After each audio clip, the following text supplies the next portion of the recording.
This is what we're making. It's a variation of the simple fold form leaf, but you can see it's got this really nice texture on it.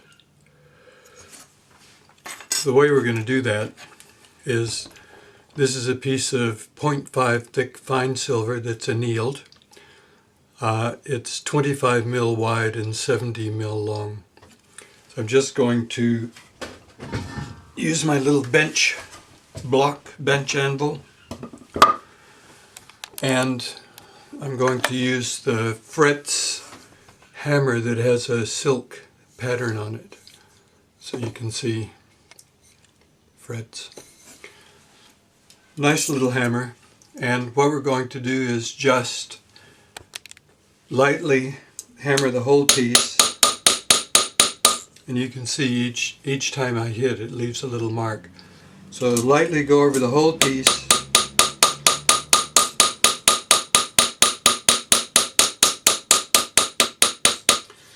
until there are no gaps. We want the pattern to cover the whole piece. Once you have your pattern on the piece, we want to fold this so the pattern's on the inside. You may have to anneal it again, depending on how much you hammered it. If it's work hardened, anneal it. So I'll put the pattern down, and I'm just pushing this over the edge of a bench block to get it started. So we want the pattern on the inside, and once you get it started, being fine silver, it's dead soft. So fold the edges together, then we'll flatten it with a rawhide hammer and use our cross peen to put our marks in it.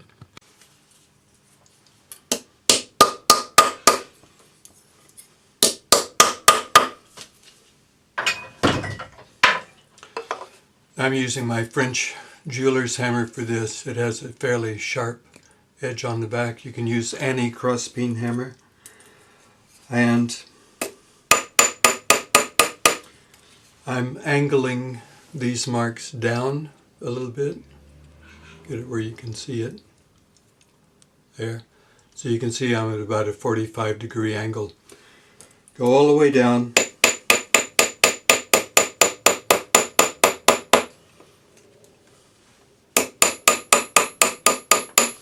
Flip it over, match the marks on the other side, and you can see the angle you need to be on.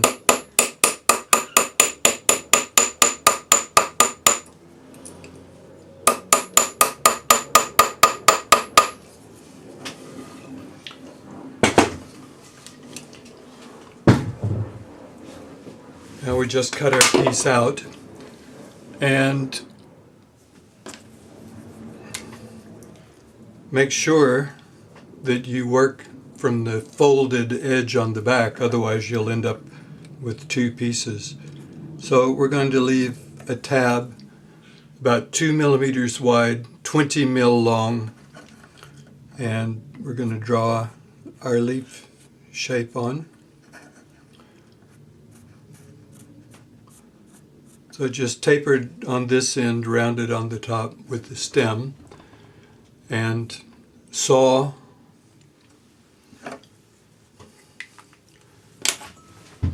because you can't cut this bit out with shears. So a little bit of beeswax on your saw, a little bit, run it up. It just helps it to stop being sticky.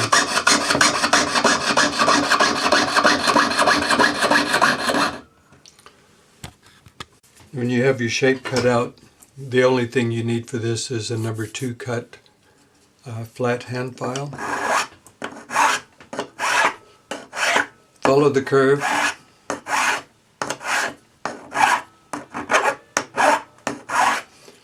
And on this end you can't follow the curve because the stem's in the way. Hold it sideways against your bench pin.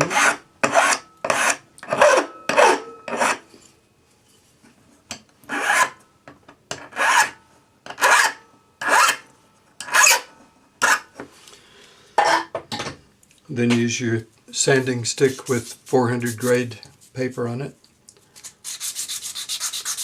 Just get all the rough bits off.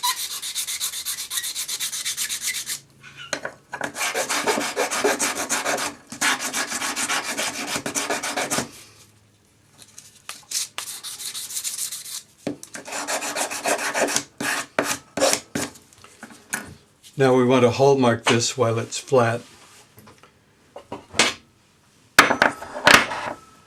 And this is fine silver, so 999.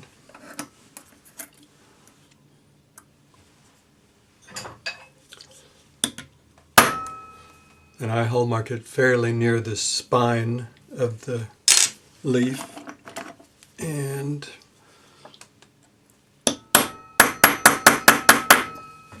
my hallmark. Now, there's texture on here, and sometimes when you heat it up, you'll have a shadow of the texture permanent marker. Methylated spirits will take this off. I would suggest taking it off now, and then we'll anneal it. So this, I read the bottle, and this is ethanol.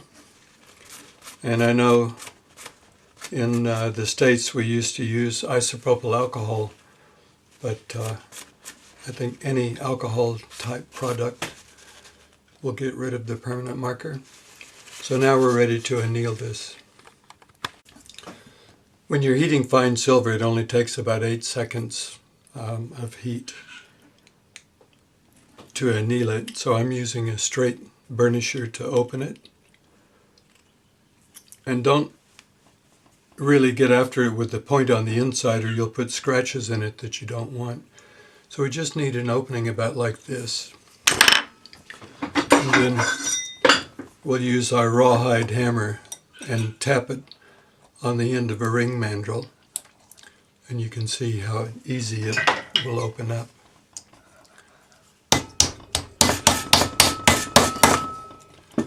Yeah, so open the leaf right up to the stem. Don't open the stem. Use your flat round pliers and use the larger part of the round bit. Grab it fairly close to the end, leave a little bit sticking out. Hold it tightly against your finger. Roll it until this touches. Leave the round bit inside and just twist it so that the bail is to the back. Now, if you want to give it a little bit of personality, you can just push the sides back and forth between your fingers to get that ripple, or you can leave it flat. So now, being fine silver, when you annealed it, it didn't oxidize. So at this point, you can chuck it in the tumbler to polish it, or you can leave it like this. Up to you. Check the edges, make sure there aren't any little rough bits. Personally, I like to solder this where it touches, because being fine silver, it doesn't get as hard as sterling, and there's a chance that that would open up. So a little bit of hard solder just at that spot, and then you're done.